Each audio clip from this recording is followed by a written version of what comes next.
Зеркальный ладно? Я отъехал от зеркала.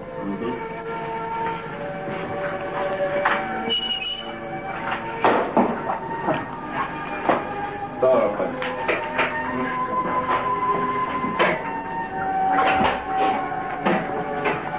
Sonra yanıyoruz sen de burada.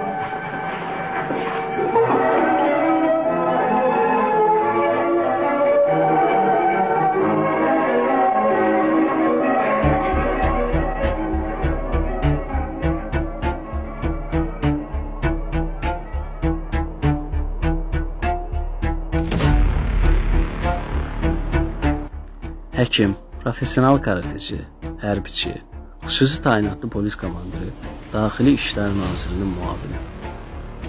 Azərbaycan Respublikasının ilk 3 prezidentinin dövründə də aktiv rol oynayan yeganə insanlardan biri olan Rövşən Cavadov. O, Azərbaycanı öz dəstəsi ilə əskəri rejimdə idarə etmək istəyən qiyamçıdırmı, yoxsa ölkəsinə ziyan verdiyini düşündüyü insanları ortadan qaldıran bir vətənpərvər?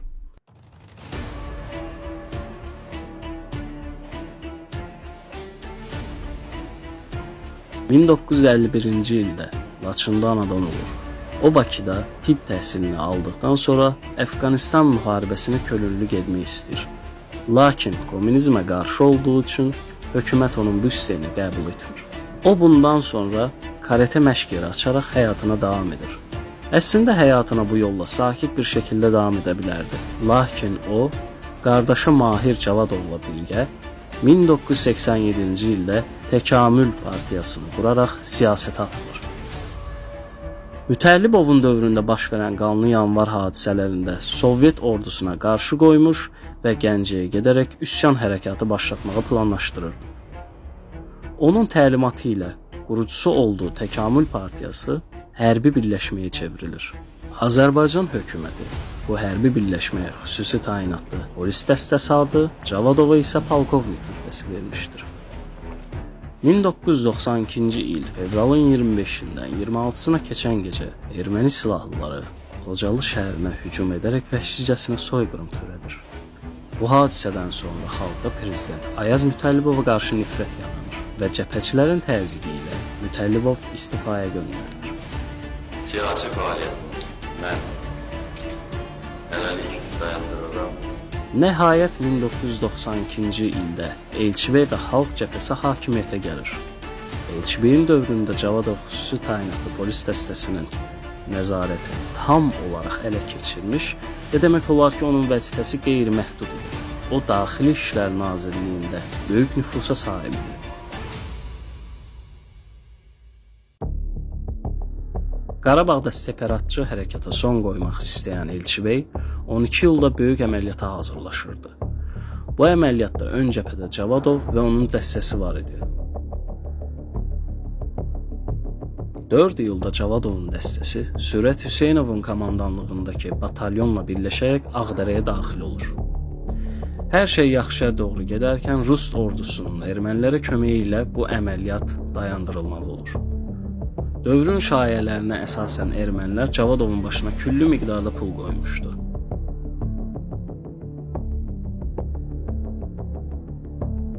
Zaman keçdikcə Rövşən Cavadovun nüfusu daha da yüksəlirdi və nəhayət Daxili İşlər Nazirliyinin müavini seçilir.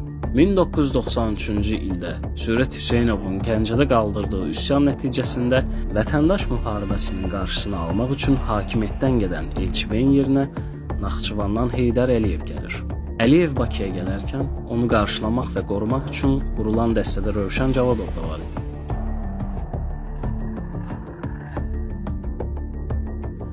Əliyevin dövründə Cavadov və Sürət Hüseynov birgə Azərbaycan silahlı qüvvələrini gücləndirmək üçün daha çox əməkdaşlıq etməyə başlayır. 1993-cü ildə Cavadov Əfqanistana gedərək dövrün baş naziri Gülməddin Hikmətyar ilə görüşmüşdür. O, Hikmətyarla ermənilərə qarşı hərbi əməkdaşlıq qurmaq istəyirdi. Hətta onu razı salmaq üçün ermənilərə qarşı olan münaqişəni müdafiə xarakterli cihad kimi təsvir etmişdi. Bu birlik Hikmətyara sərf edirdi. Çünki o Azərbaycanı yaxın Şərq, Mərkəzi Asiya və hətta Avropaya körpü kimi görürdü. Nəhayət o bir qədər əskərini kömək üçün göndərməyə razılaşır. Lakin onlardan effektiv nəticə alınmır. 1994-cü ildə Əliyev tərəfindən Bişkek protokolu imzalanır. Bundan bir müddət sonra da əsrin müqaviləsi adlandırılan protokol imzalanır. Lakin bu hal Cavadov və Sürət Hüseynov ilə Heydər Əliyev arasında ziddiyyət meydana gətirir. Artıq bundan sonra zoraki hadisələr silsiləsi baş tutmuşdur. Rüşvətxorun gözünü heç kim kəsə bilməz. Nə qədər ki o polis nəfəri maaşını dolanan. Amma strateji əhəmiyyəti olan hər hansı bir şeydən rüşvət almaq vətənə xəyanətdir. O adam bir dənə cəzası var, ölür. Ali Sovetin deputatlarına müqaviləyə veto verməsi barədə şantaj zəngləri olur. Hətta Ali Sovetin sədr müavininə sui-qəsd edilir. Dövrün ədliyyə naziri Əli Ömərova görə isə bunların arxasında Rövşən Cavadov var idi. Ölkədə artıq Əliyev və Cavadov arasında hər kəs tərəfindən görülən qarşıdurma var idi. 1995-də Cavadovun dəstəsi tərəfindən Gürcüstana aparılan 150 ton mis dövlət tərəfindən saxlanılaraq əl qoyulur. Buna cavab olaraq Cavadovun xüsusi təyinatlı polis qüvvələri Qazax şəhərində yerləşən hərbi hissəni elə keçirərək Ağstafa və Tovuz şəhərlərinə hücuma keçmişlərdir və nəticədə Ağstafa polis postunu da elə keçirir. Əliyevin əmri ilə 13 martda üsyançılara qarşı hücum edilir və onları məğlub edirlər. Sabahsı günü Daxili İşlər Nazirliyi tərəfindən xüsusi təyinatlı polis dəstəsi ləğv edilərək Cavadova təslim olması bildirilir.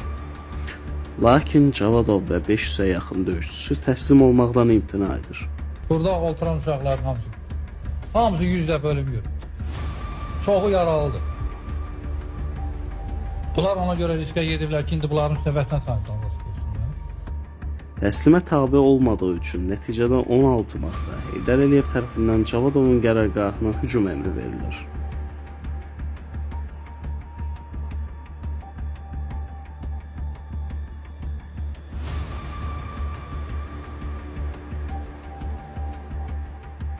Gedən döyüşlər nəticəsində 27 hərbi qulluqçu, 11 xüsusi təyinatlı və 7 mülki şəxs həlak olmuş.